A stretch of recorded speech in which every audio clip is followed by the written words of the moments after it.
छठ महापर्व की सबसे पहले आप सभी को अनंत शुभकामनाएं। छठी मैया के जयकारे के साथ प्रारंभ करते हैं कथाएं विद आरजे कार्तिक में। छठ की कथा आपको सुनाते हैं। भगवान सूर्य की आराधना का पर्व है, आस्था और अमर परंपरा का पर्व है। बहुत समय पहले एक राजा थे, प्रिव्रत उनका नाम था, उनकी रानी का नाम था मालिनी। राजा और रानी के पास में सब कुछ था, वैभव, संपत्ति, सम्मान, पर संतान नहीं थी। वो निसंतान थे। वर्ष पर वर्ष बीतते गए और हर दिन उनके हृदय में यही प्रार्थना रहती थी, हे भगवान हमें एक संतान का सुख दीजिए। पर ईश्वर मौन रहे। आखिरकार राजा रानी ने एक दिन महर्षि कश्यप को अपने राजमहल में आमंत्रित किया। महर्षि कश्यप ने कहा कि राजन, पुत्र प्राप्ति के लिए पुत्रेष्टि यज्ञ कीजिए और जो खीर यज्ञाहुति के रूप में निकले उसे रानी को अर्पित कीजिए। यज्ञ हुआ और उस पवित्र खीर को रानी मालिनी ने श्रद्धा से ग्रहण किया। कुछ ही समय में वो गर्भवती हो गई। राज्य में उत्सव छा गया क्योंकि एक उत्तराधिकारी आने वाला था। परंतु जब वो दिन आया, रानी ने जिस दिन पुत्र को जन्म दिया, वो पुत्र मृत था। पूरा राजमहल शोक में डूब गया। राजा अपने पुत्र के शव को लेकर शमशान पहुंचते हैं। आंखों में आंसू थे, दिल में पीड़ा थी। वो प्राण त्यागने वाले थे कि तभी आकाश से एक दिव्य प्रकाश उतरता है। वो थी देवसेना, भगवान ब्रह्मा की मानस पुत्री। उन्होंने कहा, राजन, मैं सृष्टि की मूल प्रवृत्ति के छठे अंश से उत्पन्न हुई हूं, इसलिए मुझे षष्ठी देवी कहा जाता है। मैं ही वो शक्ति हूं जो बालकों की रक्षा करती है, उन्हें जन्म देती है। आप मेरा पूजन कीजिए और लोगों को बताइए।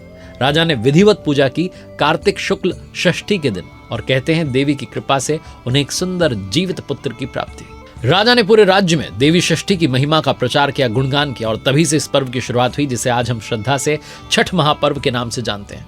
सदियां बीत गईं पर परंपरा आज भी जीवंत है, क्योंकि छठ केवल एक व्रत नहीं है, मातृत्व, भक्ति और आस्था का उत्सव है। कहते हैं कि छठी मैया भगवान सूर्यदेव की बहन है और इस पर्व में भक्त जो है सूर्यदेव की उपासना करते हैं ताकि छठी मैया प्रसन्न हो। इसीलिए इसे सूर्य षष्ठी व्रत भी कहा जाता है। छठ की कथा रामायण से भी जुड़ी है।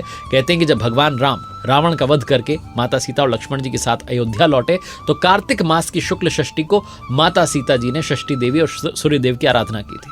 अगले दिन सप्तमी की सुबह उन्होंने पुनः सूर्योदय के समय जो सूर्यदेव को अर्घ्य दिया और उनसे आशीर्वाद लिया कि उनके राज्य में सदैव सुख और समृद्धि बनी रहे। महाभारत काल में भी इस पर्व का उल्लेख मिलता है। एक प्रसंग है जब सूर्यपुत्र कर्ण जो है, जिनके बारे में कहते हैं कि हर दिन वो घंटों तक कमर तक जल में खड़े होकर के सूर्यदेव को अर्घ्य देते थे। उनकी तपस्या और भक्ति से प्रसन्न होकर के सूर्यदेव ने उन्हें अद्भुत तेज और अपराजय शक्ति दी।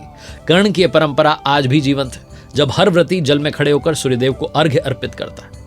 एक और प्रसंग है, कहते हैं जब पांडव अपना सब कुछ हार गए थे तब द्रौपदी ने भी छठ का व्रत रखा था। उनकी भक्ति से प्रसन्न होकर के सूर्यदेव ने उन्हें वरदान दिया कि जो कुछ आपने खो दिया है सब कुछ आपको मिल जाएगा। तभी से कहा जाता है कि छठ का व्रत करने से हर मनोकामना पूर्ण हो जाती है, घर में सुख, समृद्धि और संतान का आशीर्वाद आता है। छठ पर्व वर्ष में जो है 2 बार मनाया जाता है। पहली बार चैत्र शुक्ल षष्ठी को, जिसे चैती छठ कहा जाता है, और दूसरी बार कार्तिक शुक्ल षष्ठी को, जिसे कार्तिकी छठ कहते हैं। ये पर्व 4 दिनों का होता है और हर दिन का अपना अर्थ है, अपनी भक्ति है, अपनी कहानी है। पहला दिन है नहाए खाए। व्रती जो है सूर्योदय के साथ उठते हैं, घर की साफ सफाई करते हैं, वातावरण को शुद्ध करते हैं। फिर भक्त जो है स्नान करके शुद्ध शाकाहारी भोजन ग्रहण करते हैं। दूसरा दिन जिसे कहते हैं खरना, इस दिन पूरे दिन निर्जला उपवास रखा जाता है। शाम को गुड़ की खीर, घी लगी रोटी और फलों से प्रसाद तैयार होता है। ये प्रसाद शुद्धता और आत्म संयम का प्रतीक होता है। तीसरा दिन जब आता है संध्या अर्घ्य का। षष्ठी के दिन जो है संध्या के समय व्रती नदी या तालाब के जल में कमर तक जो है डूबकर अस्ताचलगामी जो सूर्य हैं उनको अर्घ्य अर्पित करते हैं। घाटों पर दीपों की रोशनी लहराती है। लोकगीतों की गूंज के बीच में वातावरण भक्ति से जो है भर जाता है। केलवा जरे के भैले अंधियार। चौथा दिन जो है वो है उषा अर्घ्य का। अगली सुबह सूर्योदय से पहले घाटों पर भक्त जो है वो एकत्रित होते हैं। सूर्य की पहली किरण जब जल की सतह को छूती है तब व्रती दोनों हाथ जोड़ करके उगते सूर्य को अर्घ्य देते हैं। ये दृश्य जो है हर आत्मा को भक्ति से भर देता है।